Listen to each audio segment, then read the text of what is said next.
சில தினங்களுக்கு முன்பு திரைத்துறையைச் சேர்ந்த இயக்குநர்கள் 2 பேர் எங்களின் அலுவலகத்திற்கு வந்திருந்தனர். 2 பேருமே தமிழ் பற்றாளர்கள்தான், தமிழுக்காக உழைப்பவர்கள்தான். இருந்தும் அவர்களில் 25 அகவைக்கு உட்பட்ட ஒரு பெண் இயக்குனர் தமிழ் என்று அளவுக்கு மேலேயே தமிழை புகுத்துவது அருவருப்பை ஏற்படுத்துகிறது என்ற கருத்தை வைத்தார். அதற்கு சான்றாக அவர், கணனிகளில் பொத்தானை அழுத்து என்பதற்கு பதிலாக பட்டனை அழுத்து என்றே சொல்லலாமே, பட்டன் என்பது ஆங்கில சொல்லாக இருப்பினும் அனைவரும் பயன்படுத்தும் சொல்லாகிவிட்டது அல்லவா என்றார்.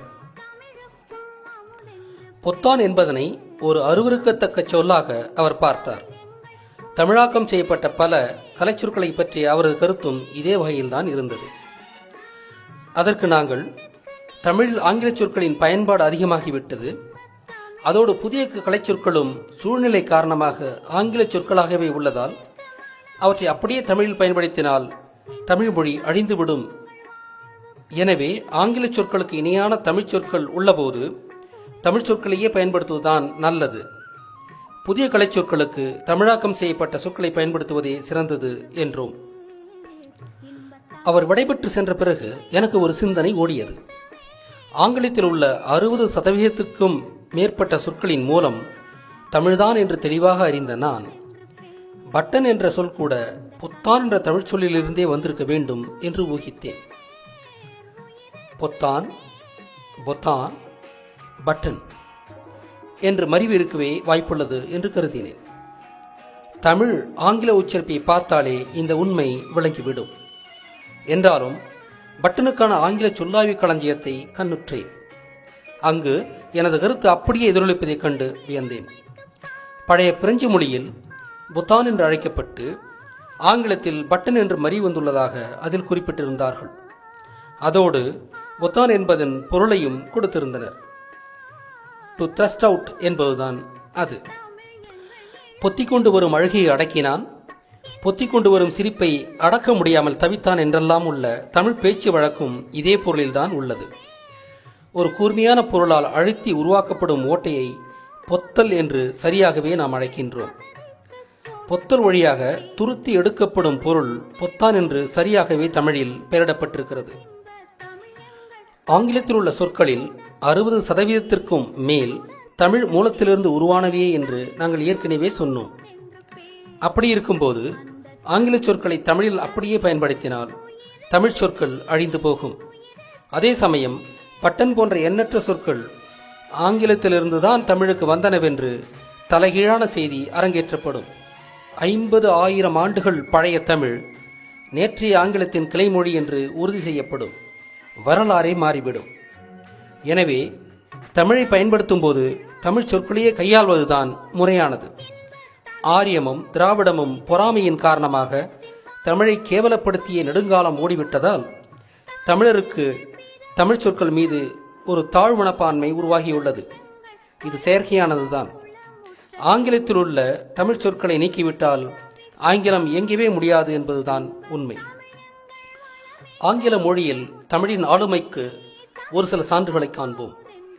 தமிழின் பல சொற்களுக்கு முன்பு ஒரு எஸ் சேர்த்தால் அது ஆங்கில சொல்லாகிவிடும். மேற்குலகின் குளிர்ந்த தட்பவெப்ப சூழல்தான் இத்தகைய மொழி மறுவுதலுக்கான காரணமாகும். பின்னு, ஸ்பின்னு, ஸ்பின்,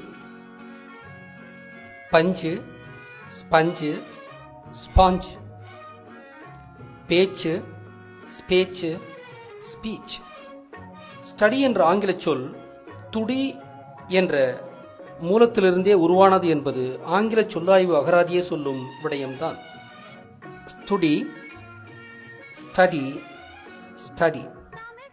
ஆனால் துடி என்பது தமிழின் துடி என்ற மூலச்சொல்லே. துடி, ஸ்டுடி, ஸ்டடி. துடி என்ற சொல்லுக்கு to beat, like heart beat, to be eager என்பது போன்ற பொருளே ஆளப்படுகின்றன. அதாவது துடிப்பாகவும் ஆர்வமாகவும் உள்ளவன் செய்வது படிப்பு என்பது அதன் பொருள். ஸ்கல்ப்சர் என்ற ஆங்கில சொல் கெல் என்ற மூலத்திலிருந்தே வந்தது. இதுவும் ஆங்கில சொல்லாய்வு அகராதி சொல்லும் விடயம்தான். கெல், ஸ்கெல், sculpture. கெல், to remove bit by bit. ஆனால் கெல் என்பது தமிழின் கெல்லு என்ற சொல்லே. கெல்லு, ஸ்கெல்லு, ஸ்கெல், ஸ்கல்ப்சர். கெல்லு சிறிது சிறிதாக பீத்திடு. கெல்லு என்பது கல் என்ற வேர்ச்சொல்லிலிருந்து மலர்ந்த சொல்.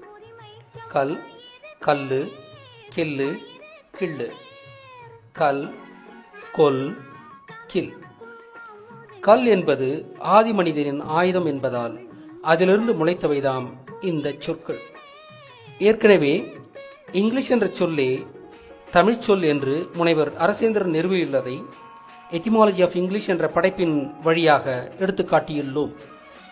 நாங்கள் எடுத்துக்காட்டியவை சிலவே என்றாலும் ஆங்கிலத்தில் உள்ள தமிழ்ச் சொற்கள் மலை போல் உள்ளன.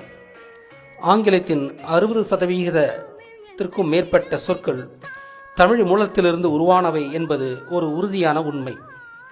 எனவே நேற்று முளைத்த ஆங்கிலம்தான் தமிழை சார்ந்துள்ள மொழியே தவிர தமிழ் ஆங்கிலத்தை சார்ந்துள்ள மொழி அல்ல. ஆங்கிலத்தில் உள்ள தமிழ் வழி சொற்களை நீக்கிவிட்டால் ஆங்கிலம் என்ற மொழியே இருக்காது. அதோடு தமிழுக்கு இணையான அறிவியல் மொழி ஒன்று கூட உலகில் இல்லை என்பதுதான் உண்மை. எனவே தமிழர்களே, பேசும்போதும் எழுதும்போதும் தலைநிமிர்ந்து தமிழ் சொற்களையே பயன்படுத்துங்கள். தமிழ் என்ற உங்களின் உன்னதமான சொத்து உலகின் மூத்த மொழி என்பதனை உணருங்கள்.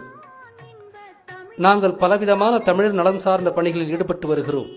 அதனால் சொல்லாய்வு செய்யும் வேகத்திற்கு எங்களால் அவற்றை படமாக்க இயலவில்லை. எங்களது பணிகளை முடுக்கிவிட முயலுகின்றோம். கேட்டமைக்கு நன்றிகள் பல.